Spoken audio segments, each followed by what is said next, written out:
kerja tuh. Nah, lantas kan Islam di sini kan bakal mengatur semua dan bahkan frameworknya ada 4 cara belajar, ada pikiran, emosi, terus tadi perbuatan, motoris, baru hikmah. baru kan? hikmah. Dia ngasih guideline juga nggak? Let's say cowok kalau mau belajar untuk mengontrol emosinya, cewek kalau mau belajar naikin logikanya sampai to the point logika cowok sama cewek bisa sama, kemampuan emosi cowok sama cewek bisa sama. Ada roadmapnya nggak?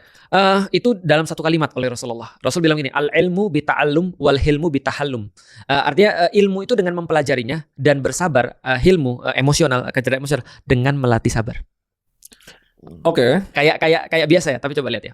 Ilmu itu dengan belajar. Jadi logik itu naikinnya dengan belajar. Tapi kesabaran naikinnya dengan cara menghadapi peristiwa-peristiwa. Ujian. Ya, kita bahas kemarin. Krisis. Ujian. Artinya ketika ada orang diuji, dia kemudian praktis, maka dia menambah hilmu namanya. Baik al-hilmu bitahallum, al-ilmu Hilmu itu ilmu. Hilmu itu hilm, artinya kelembutan hati, kesabaran, kemampuan dia untuk melihat lebih jelas, kemampuan untuk menahan marah, itu di dalam Al-Quran. Wal kadhiminal ghaidz, artinya dia ketika dia bisa marah tapi dia tahan marahnya. Dan afina aninas, memaafkan manusia, itu adalah semua yang berasal daripada hilmu atau hilm tadi. Tapi berarti nggak ada kayak itu kayak ayat mana tuh yang kayak rajin membaca terus kayak Iqra. Iqra itu ayat awal, suruh baca. Itu di awal-awal. Kalau berkaitan dengan berpikir, bukan berpikir lagi ya tadi. Kalau lebih ke playbooknya untuk meningkatkan taraf berpikir sih. Contohnya kayak gini. Kalau gue ngerasa gue growing up dan dulu tuh gue nggak ada masalah untuk mencari pengetahuan. Gue nggak tahu kenapa ini the way. Mungkin ya kalau gue karena dari dulu gue suka main game. Dan dari main game itu selalu dilatih untuk kalau ada masalah ya cari solusinya. Mau puzzle, mau RPG dan lain-lain. Somehow itu behavior ke-translate ke kehidupan realitanya. Terus gue jadi nggak ada I don't have any problem buat cari pengetahuan. Tapi ternyata ada beberapa orang tuh punya masalah itu. Mereka mau pintar tapi tanda kutip belum bisa karena belum kebangun habitnya gitu. Nah kalau di Islam ada ajarannya nggak? Yang pertama di dalam Islam kalau kita mau sarikan itu yang pertama adalah keep the curiosity. Jadi harus orang curious. Karena how to be curious. Jangan pernah never stop questioning. Mulai dari bertanya. Nah makanya ketika di dalam Al-Quran musuh keimanan ada dua.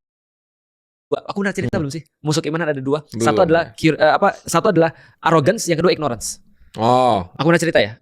Kalau belum pernah ya, berarti aku kasih tahu ya. Musuh keimanan itu ada dua, arrogance dan ignorance. Berarti kalau kita punya arrogance, kita nggak akan dapat iman.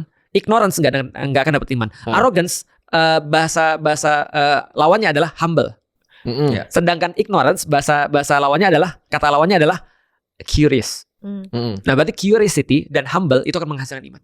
Nah maka gimana kemudian step by stepnya? Pertama kita harus humble dulu. Yang kedua Allah katakan cari ilmu itu. Maksudnya cari di mana-mana.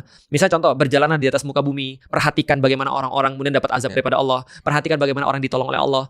Dalam suratul Fatihah coba lihat bagaimana cara orang-orang dapat kenikmatan dan kenapa ada orang-orang yang dilaknat oleh Allah. Itu semua ada. Tunjukkanlah kami jalan yang lurus, ihdinas siratal mustaqim.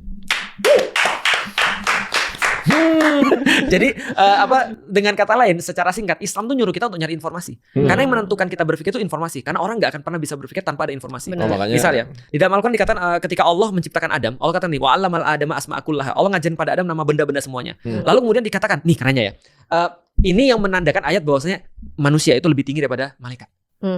Kenapa? Karena di Kristen juga kayak gitu. Iya, Kristen juga lebih tinggi kan. Nah, setelah kemudian Adam diajarkan nama benda-benda, Allah bilang, "Adam, coba sebutin nama benda-benda ini." Adam bisa nyebutin satu persatu. Ada informasi dia soalnya. Tapi ketika malaikat disuruh sebutin, dia bilang, "Kami nggak punya ilmunya. Karena kami nggak bisa nyimpan informasi. Kami cuma melakukan apa yang disuruh." Artinya adalah apa? Coba lihat ya. Malaikat nggak bisa mikir. Nggak bisa mikir. Dia nggak ada otak. Dia nggak bisa mikir. Mikir nggak selalu kaitan dengan otak. Dia even malaikat nggak punya curiosity. Kan itu malaikat tidak punya curiosity kan. Mereka hanya menjalankan titah tugas. Allah. Betul. Itu aja. Begitu kayak robot hipnotis gitu ya. Iya kayak robot yang udah di-set. Iya. Lu ini. Kayak robot itu baru tahu sih.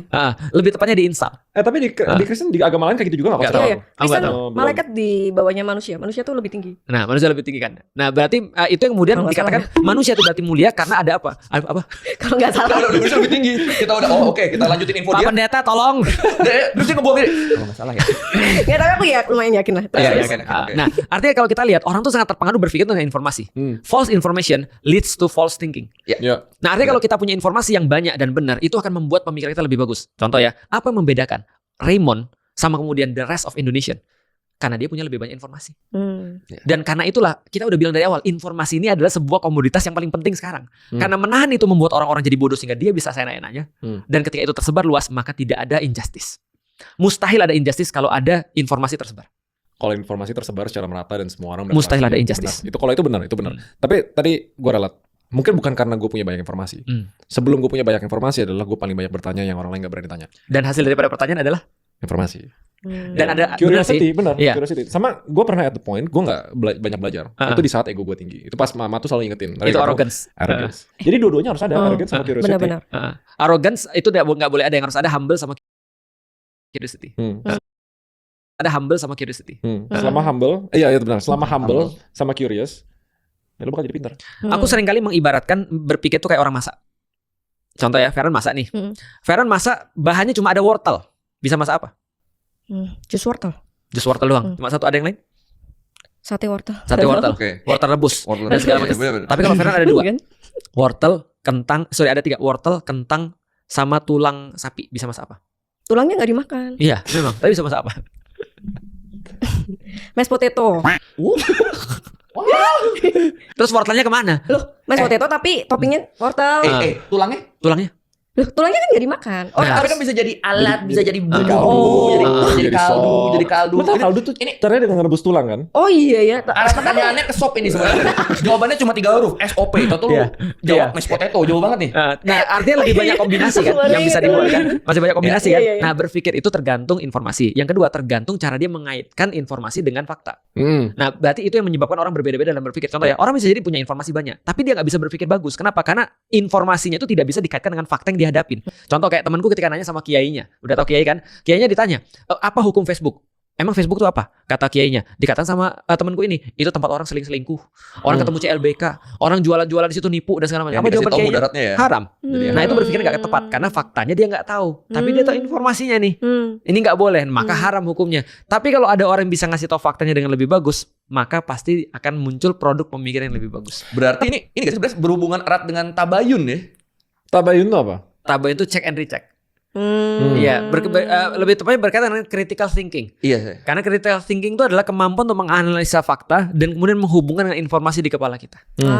Jadi kalau mau gampang ya, bagi anak-anak yang nonton sekarang ya, atau ibu-ibu yang nonton sekarang, semakin banyak ibu-ibu ngasih anak-anak bacaan, semakin dia akan pintar mikir.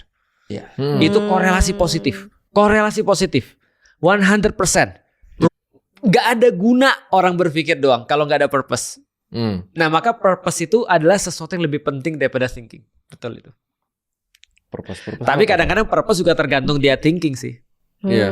Karena purpose-nya bisa false kalau misalnya nggak ada capabilitas thinking. Maka di dalam purpose-nya juga tergantung kemampuan dia thinking dia. Makanya di di dalam Islam ada basic thinking yang akan melahirkan basic purpose. Bahasa Islamnya akidah. Akidah itu adalah basic thinking dan yang menghasilkan basic purpose. Bingung kan lu? Basic thinking itu apa? Matematika. Berpikir mendasar.